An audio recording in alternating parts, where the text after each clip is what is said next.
Hey everyone, Brendan Sutter here. How are you?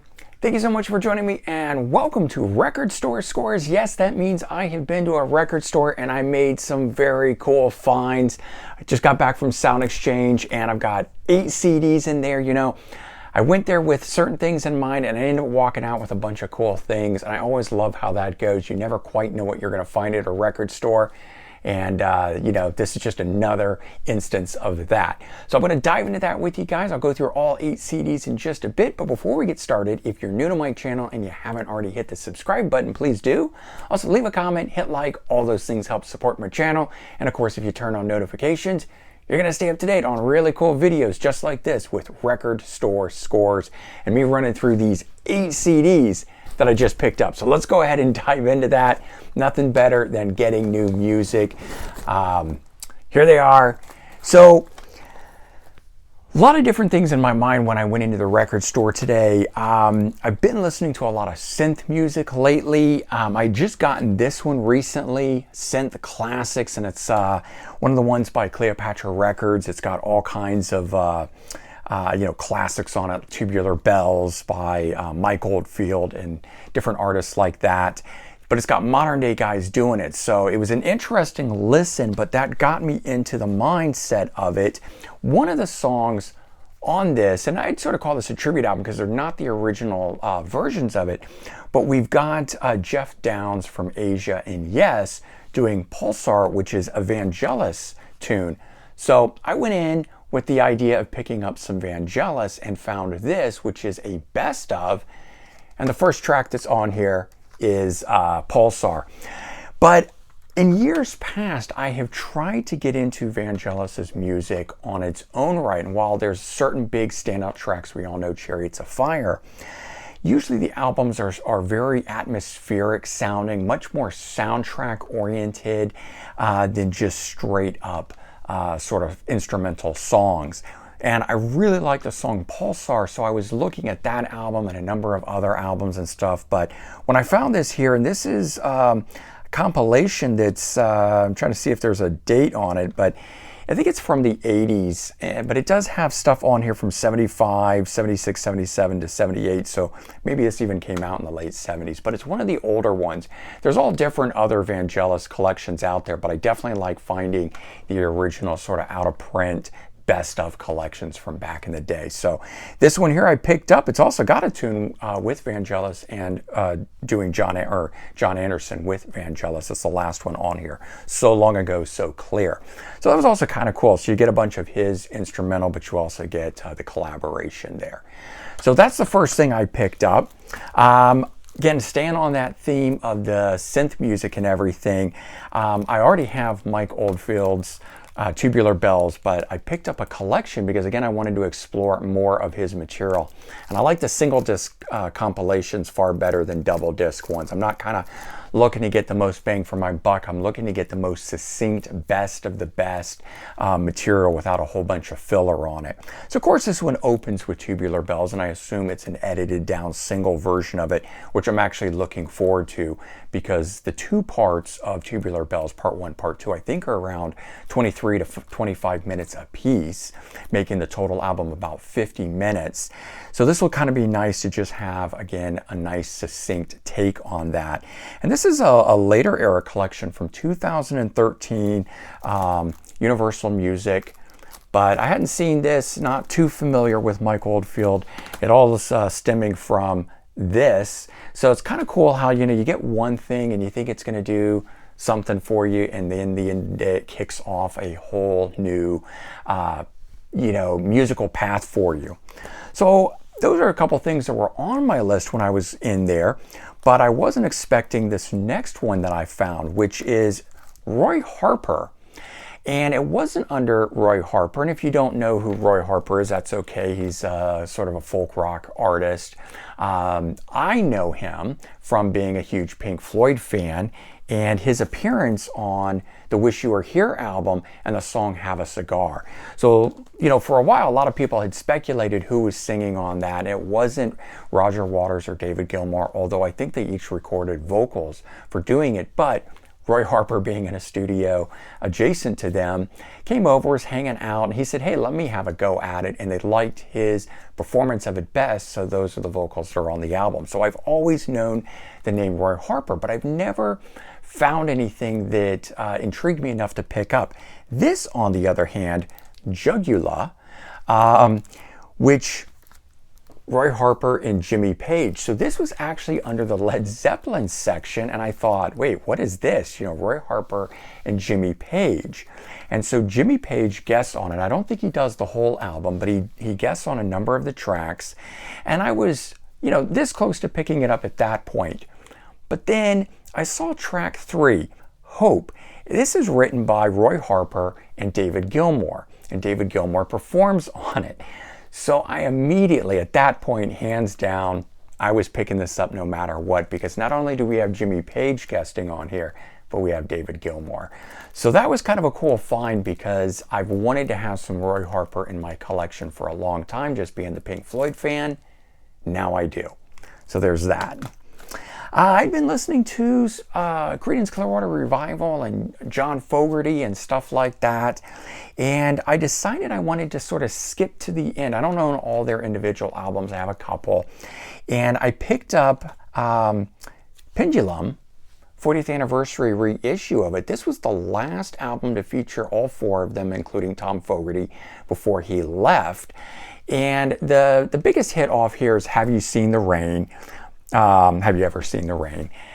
And of course, I know that one, but I didn't know anything else that's on here. And I gave it a little listen before picking it up, and it rocks pretty good. I was excited about it. And so for me, it's going to kind of be like hearing some brand new Creedence, even though, you know, they haven't been around forever. But I mostly know them from greatest hits collections and the couple albums that I have, like Green River and Bayou and stuff like that. So got me some new Creedence Clearwater Revival, and there's the one album that came out after this, Mardi Gras, which I was thinking about picking up. I found it there, but it's got the other 2 members, Stu Cook, and I forget the other gentleman's name, but you know, the bassist and the drummer, singing on it as well. They all wrote songs, John Fogerty and the other 2 members, and they all sing lead. And when I was listening to it, it just didn't have the same feel. But that's also partly because I want to hear John Fogerty. I'm not really looking for, quote, Creedence Clearwater Revival. I'm looking for John Fogerty. And so anyway, picked that up. Then I wasn't going to be picking this up, and this is a brand new release. Dirty Honey, Can't Find the Breaks, 2nd studio album from them. So I had gone in and I saw this, and everyone's been asking me about it, and I know who Dirty Honey are, and I've listened to the first album, but it never really grabbed me. And I'd listened to the first single from this, and it didn't necessarily do anything for me. I don't mean that I didn't like it. It just was sort of like, okay, that's cool. But it didn't really grab and pull me in. So when I got to the store and I saw it, you know, on display, new releases, Dirty Honey, I thought, let me give it a listen. And if you guys haven't seen me going around to record stores, you know, I always have my over-the-ear headphones, the noise canceling ones, with me so that I can check stuff out. And so I checked this out and I thought, hey, that's pretty good. You know, I don't know that I'm going to pick it up, but I think that's pretty good. I put it down and I went on with what I was doing. And the person running the store was just had a playlist of some sort on from a streaming service, and on comes a song. I'm really digging it. I'm rocking out. I think, what is this? So I Shazam it to find out. Guess what? It was a song off of the new Dirty Honey album. So I actually think it was the first single, Won't Take Me Alive was the song. But I hadn't really tuned into anything specific from them or were following it to know what it was. But that played, I really liked it. And so, of course, after I found out that it was them, and that not even knowing it was them, just hearing it being played in the background stopped me and made me pay attention, I went back and grabbed it. So I ended up with some Dirty Honey in my collection. I know a bunch of you out there were asking whether or not I was going to get it or if I'm a fan. Well, I guess I'm a new fan at it, and then I did get it. This next one here, of course, I already own a copy of this, Scorpions' Love at First Sting, but I have a triple CD or triple disc edition of it, 2 CD with DVD, and anyone who knows me well enough knows I hate digipacks. This one in particular, when it arrived, because it's a UK issue that I had to import, came compressed, and so it was creased like that. So I have this for all the bonus material because it's got a live show, it's got some B-sides, it's got some demos, it's got a DVD with music videos, but I just want the album, the original 9 tracks. So I picked up a copy of it used, mostly so I can also play it in my car, because I will never take the digipacks in the car. I don't want them to get beat up and stuff like that. But what's interesting is this. I was playing this on the way home, and this mix, this version of the remaster, in my opinion, sounds different than this one. This one sounds a lot louder, more bright, in your face, whereas this one's much more subdued. So I'm going to have fun comparing them. Not sure necessarily why there's a difference. I haven't looked at what year remastered this is versus that one, but I'm assuming different masters. So it actually becomes, interesting that I was kind of duplicating, but now at the same time, it might not really be a duplicate, because if it's a different master on it, substantial enough that I can tell the difference in it, then that also is worth having in the collection, in my opinion. Certainly for albums that I really love, I will enjoy having different versions like that. This, I think it's this coming Friday, is the brand new Missing Persons album. So that's been on my mind, and I didn't own this. I had it on record, but I decided I wanted a CD copy. So I picked up the second Missing Persons album. Dale and Terry Bozzio are part of this, and you also have Warren Curcillo. I never say his name right, or really know quite how to pronounce it, but guitar player who ultimately would join Duran Duran. Now, I knew him from Duran Duran long before I knew Missing Persons, so I like Missing Persons even better now, knowing that he was part of it. Once I found out that he was the guitar player for them, I got a little more interested in checking out stuff, and I have their debut album, which of course has the big hit, I think it's called Words, on it. And I love that, and that's fantastic. But I want to hear a little bit more from them, and so I went ahead and picked this up, and I will be picking up the brand new album, but I thought I'd better do a little bit of homework first and check out some of the earlier stuff.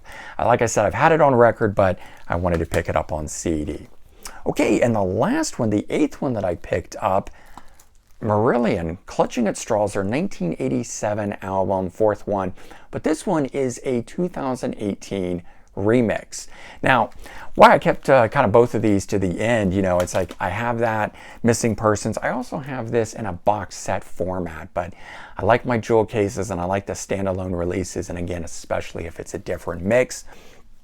So finding that this here now has a standalone version of it as the 2018 remix, and I do have the original of the album as well, I decided to pick that up. So last album, 4th studio album, but last one to feature Fish, their lead vocalist. He would leave at that point and they would replace him.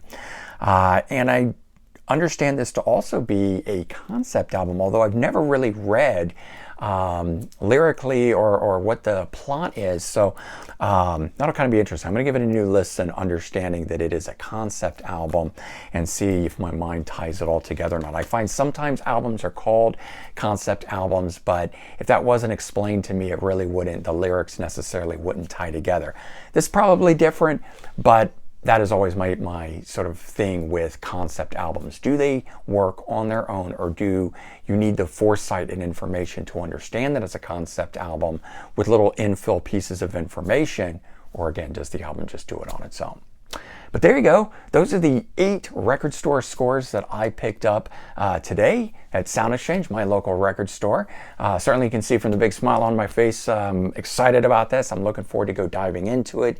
It gets to further my exploration into synth music and other stuff that I've currently been excited about. And of course, I love nothing more than listening to new stuff that prepares me for, say, an upcoming brand new studio album. And that's what I get out of all of this stuff today. So there you go. Hopefully you guys have hit up your local record store. Maybe you have some new stuff as well. Let me know the new things that you found, your new record store scores, and we can all sit back and enjoy and listen to our new music. All right, everyone, take care, have a good one, and I'll talk to you soon. Bye-bye.